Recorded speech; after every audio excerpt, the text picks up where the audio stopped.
Infrared radiations ఇలాంటివి ఉపయోగించి ఒక ప్రాంతాన్ని కనుక అది సెన్స్ చేయగలిగితే దాన్నే మనం ఏమంటున్నాం, రిమోట్ సెన్సింగ్ అంటున్నాం ఇండైరెక్ట్గా.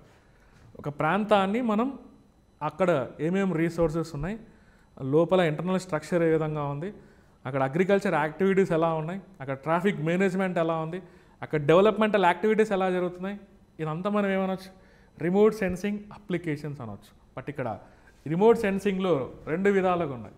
ఓకే, యాక్టివ్ రిమోట్ సెన్సింగ్ అంటున్నాం, ప్యాసివ్ రిమోట్ సెన్సింగ్ 2 విధాలు ఉన్నాయి. క్లియర్గా మనం చూస్తే ప్యాసివ్ రిమోట్ సెన్సింగ్ అంటున్నాం. ఏదైనా కూడా దాని మెయిన్ సోర్స్ ఏంటంటే లైట్ అనేది అక్కడ ఉండాలి.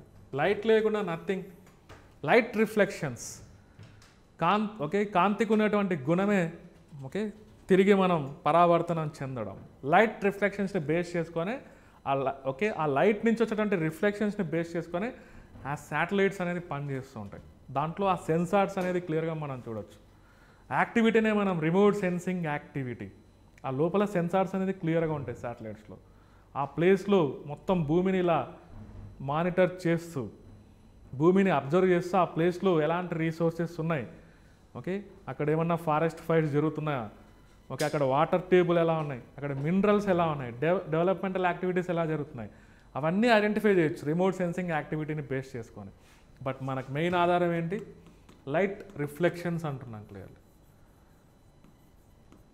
ఇందులో 2 రకాలుగా మనం అబ్జర్వ్ చేయొచ్చు, active remote sensing, passive remote sensing అంటున్నాం. Active remote sensings and passive remote sensing clearly. Active అంటే ఏంటి, ప్యాసివ్ అంటే ఏంటి ఇక్కడ క్లియర్లీ. యాక్టివ్ అంటే ఇక్కడ ఒక ఆర్టిఫిషియల్ లైట్ సోర్స్ని ఇక్కడ మనం ప్లేస్ చేస్తాం. ఆ రిమోట్ సెన్సింగ్ యాక్టివిటీ కోసం ఒక ఆర్టిఫిషియల్ కృత్రిమంగా మనం ఒక లైట్ సోర్స్ని ఉపయోగించాలి క్లియర్లీ. బట్ ప్యాసివ్ అంటే మనకు ఆధారం ఏం లేదు, సన్ అంతే. సన్ నుంచి వచ్చేటువంటి లైట్నే మనం యూస్ చేస్తాం. సన్ నుంచి వచ్చేటువంటి లైట్ అనేది అక్కడ పడిన తర్వాత దాని రిఫ్లెక్షన్స్ని బేస్ చేసుకొని మనం ఏదైనా ఐడెంటిఫై చేయగలిగితే దాన్నే ప్యాసివ్ రిమోట్ సెన్సింగ్ యాక్టివిటీ అనొచ్చు. But active remote sensing activity అంటే ఏం చెప్పాలి, అక్కడ ఒక ఆర్టిఫిషియల్ లైట్ సోర్స్ని మనం యూస్ చేయాలి క్లియర్లీ. ఇక్కడ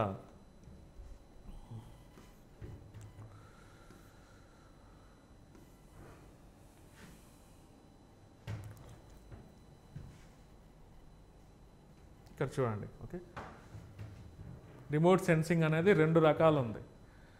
ఇదేమో ప్యాసివ్ రిమోట్ సెన్సింగ్ అంటున్నాం, ఈ కింద ఉండేది యాక్టివ్ రిమోట్ సెన్సింగ్ అంటున్నాం. ఇక్కడ ఏం జరుగుతుంది, మనకి డైరెక్ట్ ఆధారం ఏంటంటే సన్లైట్ ఇక్కడ పడిన తర్వాత ఆ లైట్ అక్కడ పడిన తర్వాత అది రిఫ్లెక్ట్ అవ్వడం స్టార్ట్ అవుతే ఆ రీజియన్ని ఐడెంటిఫై చేసే విధంగా ఇక్కడ ఒక శాటిలైట్ అనేది ప్లేస్ చేసాం.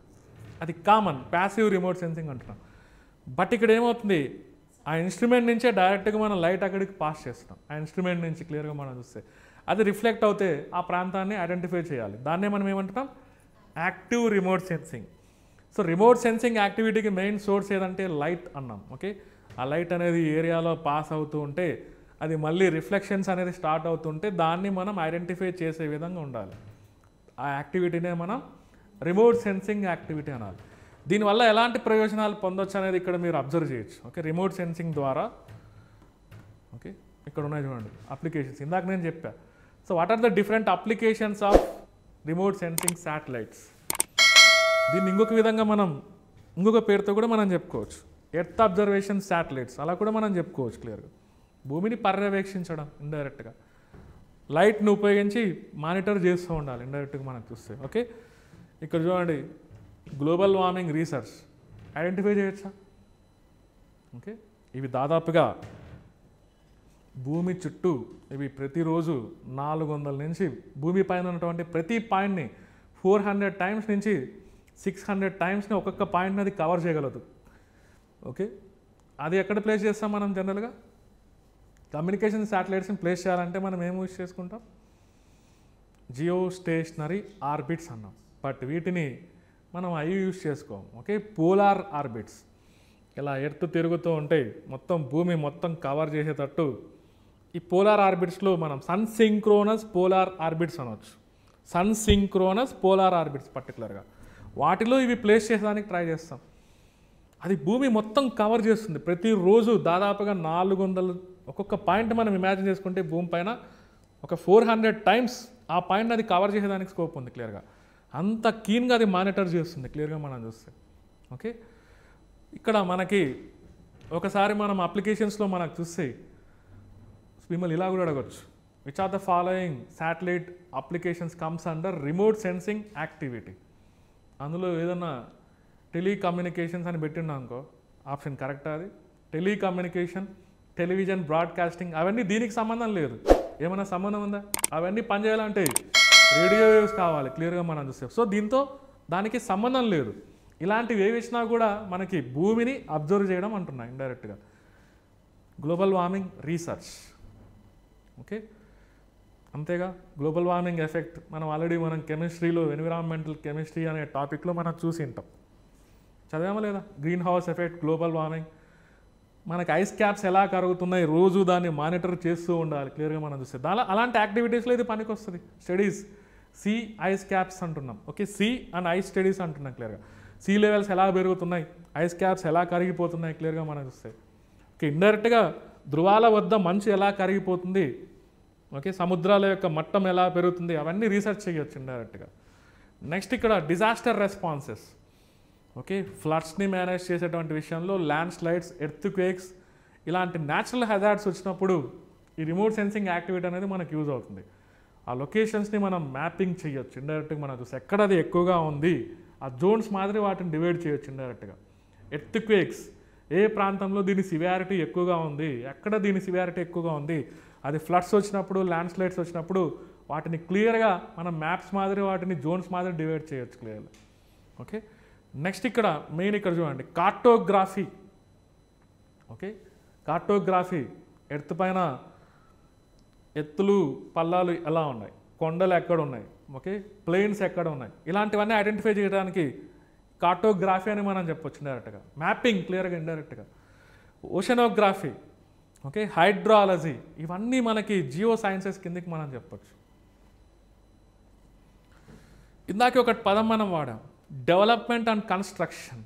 ప్రభుత్వానికి ఇది చాలా యూజ్ అవుతుంది ఇండైరెక్ట్గా మనకు చూస్తే. Okay, land development and engineering కన్స్ట్రక్షన్స్లో ఇది యూజ్ అవుతుంది అంటున్నాం క్లియర్గా మనకు చూస్తే. ఓకే, ఇంకా మనం చెప్పుకోవాలంటే టౌన్ ప్లానింగ్లో కూడా ఇక్కడ చూడండి క్లియర్గా law enforcement, town planning, city and urban ప్లానింగ్లో మనకు యూజ్ అవుతుంది. నావిగేషన్ సిస్టమ్స్ పనిచేయడానికి సంవాట్ అందులో కూడా మనకు యూజ్ అవుతాయి. ట్రాఫిక్ మానిటరింగ్లో ట్రాఫిక్ సిస్టమ్స్ ఇవన్నీ పనిచేయడానికి రిమోట్ సెన్సింగ్ అనేది ఏదో ఒక విధంగా మనకు యూజ్ అవుతుంది. న్యాచురల్ రీసోర్సెస్, ప్రకృతి వనరుల్ని, okay, especially agriculture, forestry.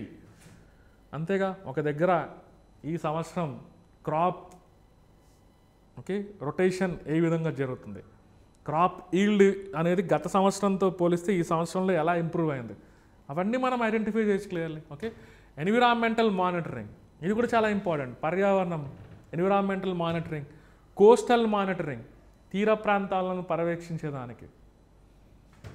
Okay, defence purpose కోసం. ఓకే, మనం ఆల్రెడీ డిఫెన్స్ టెక్నాలజీ మనం చూసాం, ఈ పదాన్ని నేను యూజ్ చేశాను.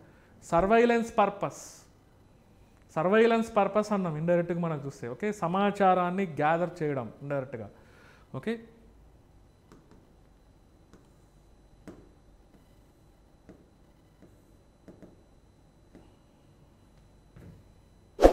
టార్గెట్ ట్రాకింగ్ ఇలాంటివన్నీ మనం క్లియర్గా. ఓకే, ఎనీహౌ ఇదంతా మనకి రిమోట్ సెన్సింగ్ అప్లికేషన్, చాలా వైడ్ అప్లికేషన్స్ మనం ఇమాజిన్ చేసుకుంటే క్లియర్గా మనం.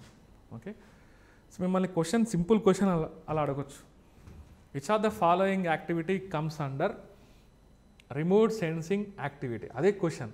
రిమోట్ సెన్సింగ్ అప్లికేషన్స్ని కింద ఇచ్చినటువంటి వాటిలో ఐడెంటిఫై చేయమంటే మనం ఏది ఎలిమినేషన్ చేయాలి ఫస్ట్? ఇవి కనిపిస్తే ఏంటవి? టెలి అనే పదం కనిపిస్తే అది దీనికి సంబంధం లేదు. టెలికమ్యూనికేషన్స్ అది ప్యూర్లీ కమ్యూనికేషన్ శాటిలైట్స్ అప్లికేషన్స్ అని మనం చెప్పుకోవచ్చు. ఓకే, ఇక్కడ నాకు ఇంకొక పదం నేను ఇక్కడ యూజ్ చేశాను యాక్చువల్గా. దీనికి ఏదైనా ఎగ్జాంపుల్ చెప్పొచ్చా?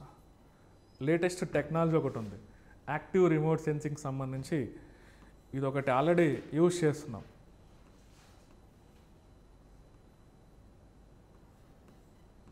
దాని పేరు lidar technology.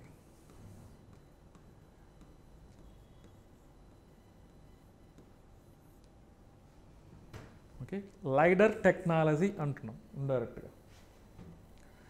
So what is the speciality of that one? Lidar technology యొక్క స్పెషాలిటీ ఏంటి? దీని అబ్రివేషన్ రాడార్ అంటే మనం ఏమనుకున్నాం? Okay, radio detection and ranging అన్నాం. ఇక్కడ లైడర్ అంటే లైట్ డిటెక్షన్ అండ్ రేంజింగ్, అంతే కదా. రిమోట్ సెన్సింగ్ అంటే నేను ఏమని చెప్తున్నా, మెయిన్ సోర్స్ ఏమంటున్నా, లైట్ రిఫ్లెక్షన్స్. ఇది ఆర్టిఫిషియల్ లైట్ని జనరేట్ చేసినటువంటి ఒక ఇన్స్ట్రుమెంట్ లైడార్. దాని పేరేంటది? లైడార్ అంటున్నాం. లైట్ డిటెక్షన్ అండ్ రేంజింగ్ అంటున్నాం క్లియర్లీ. ఇది ఒక ఇన్స్ట్రుమెంట్ లాంటిది అనుకోవచ్చు. లైడార్ అనేది ఒక ఇన్స్ట్రుమెంట్ మనం అనుకుంటే దాన్ని తీసుకెళ్ళి ఒక ఏరోప్లాన్స్లోనో హెలికాప్టర్స్లోనో డ్రోన్స్లోనో దాన్ని తీసుకెళ్ళి ప్లేస్ చేసాం. అక్కడి నుంచి ఇలా భూమిపైకి లైట్ అనేది పాస్ చేస్తుంది. మనం ఏదైతే సర్వే చేయాలనుకుంటున్నాం, ఏదన్నా హైడ్రో పవర్ ప్రాజెక్ట్స్ని సర్వే చేయాలనుకుంటున్నాం, దాని డెవలప్మెంట్ ఎలా ఉంది. ఇందాక మనం చూసామా, డెవలప్మెంట్ అండ్ కన్స్ట్రక్షన్ యాక్టివిటీస్లో రిమోట్ సెన్సింగ్ అనేది పనికొస్తుందని. ఏదో ఒక ప్రాజెక్ట్, ఫర్ ఎగ్జాంపుల్ తెలంగాణలో ఆ కాళేశ్వరం ప్రాజెక్ట్ని ఇలానే కొంత సర్వే చేశారు ఇండైరెక్ట్గా మనకు చూస్తే, లైడర్ టెక్నాలజీని అప్లై చేసి. ఇన్స్ట్రుమెంట్ ఏం చేస్తారు, ఒక లైట్ ఇన్స్ట్రుమెంట్ని దాంతోపాటు ఒక జీపీఎస్ని అటాచ్ చేసి ఎక్కడ పెడతారు దాన్ని, ఒక లైట్ సోర్స్ అంటున్నాం, జీపీఎస్ అంటున్నాం క్లియర్గా. ఓకే, అనలైజర్ అంటే ఇన్ఫర్మేషన్ గ్యాదర్ చేసిన తర్వాత దాన్ని మొత్తం విశ్లేషించడం ఇండైరెక్ట్గా మనకు చూస్తే. అవన్నీ కలిపి దేనికి ఒక డివైస్లో పెట్టేసి అటాచ్ చేస్తారు. దేనికి? హెలికాప్టర్స్కో, డ్రోన్స్కో లేదా ఏరోప్లాన్స్కో. అవి ఏం చేస్తుంది, ఆ డివైస్ కంటిన్యూగా ఆ ఏరియాని సర్వే చేయాలనుకుంటుంటే ఆ ఏరియాలకి కంటిన్యూగా ఇవి పాస్ చేస్తాయి. ఏంటవి? Laser beams.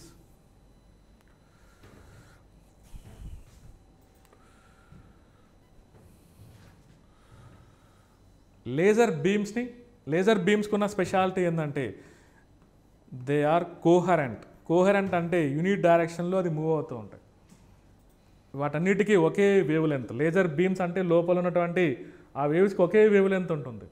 హై ఇంటెన్సిటీ, ఎక్కువ తీవ్రతతో కూడినటువంటి లైట్ బీమ్స్ ఒక్కసారిగా ఆ ప్రాంతంలోకి చొచ్చుకొని పోతూ ఉంటాయి. లేజర్ బీమ్స్ అంటున్నాం క్లియర్లీ. ఈజీగా ఆ లేజర్ బీమ్స్ అనేది మళ్ళీ అక్కడ పాస్ అయిన తర్వాత మళ్ళీ బ్యాక్ రిఫ్లెక్ట్ అవుతూ ఉంటాయి. దాన్ని బేస్ చేసుకొని ఆ ప్రాంతాన్ని మొత్తం క్లియర్గా సర్వే చేయొచ్చు. ఆ టెక్నాలజీనే మనం ఏమంటున్నాం? Lidar technology. You may get a question like this: which are the following statements are true regarding lidar technology? Answer చేయొచ్చా ఇప్పుడు క్లియర్గా? సో లైడర్ టెక్నాలజీ అది ప్యాసివా, యాక్టివా? Active remote sensing. So lidar టెక్నాలజీలో యూస్ చేసేటువంటి లైట్ రేస్ ఎలా ఉంటాయి? అవి ఏ లైట్ని యూస్ చేస్తుంది? Laser light.